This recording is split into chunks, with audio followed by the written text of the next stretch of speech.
The girl was just about to be executed by beheading. But right when the executioner stepped up to check the ropes, he accidentally revealed the plum blossom birthmark on her neck. This scene was spotted by the passing crown prince.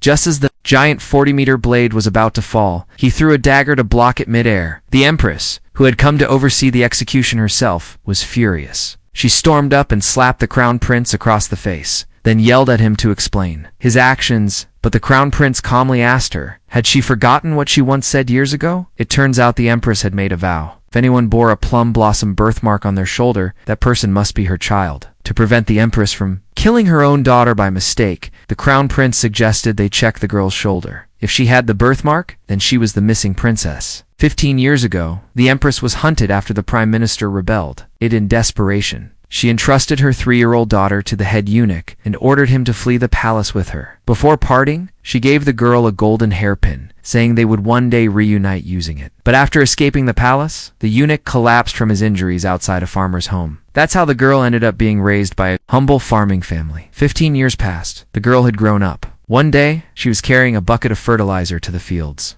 but remembered her adoptive father was seriously ill and needed money for medicine. So she decided to stop by a pawn shop. The guard at the door turned up his nose at her filthy clothes and shoved her to the ground. The bucket spilled, and the foul smell filled the air. Ow. People around her gagged and turned away. Just then, a woman from the store walked out. Jealous of the girl's beauty, she accused her of disrupting business and threatened to break her legs. The girl quickly explained she just wanted to pawn something valuable to get medicine for her father. She pulled out the golden hairpin from her chest. The scheming woman's attitude changed instantly. She recognized it was made of pure gold. Greed filled her heart. The girl begged her for just enough money to treat her father. The woman tossed her a single coin. She said the hairpin now belonged to her, then left with a satisfied smile. The girl knew she couldn't fight her, so she picked up the coin and sat in silence, holding back tears. What she didn't know was that she was the empress's lost daughter. Ever since the rebellion was quelled, the empress had been searching for her. One day the crown prince brought her news. Her missing daughter had been spotted in New York. The empress was overjoyed. She immediately set out for New York. There she made an official announcement. Whoever held the golden hairpin was the true princess. The scheming woman overheard this from outside. That's when she realized the girl was the empress's daughter. To steal her identity, she rushed into the house with the hairpin, dropped to her knees and shouted, "Mother!" Seeing the hairpin in her hand, the empress instantly believed she had found her long-lost daughter. But the county magistrate looked totally confused.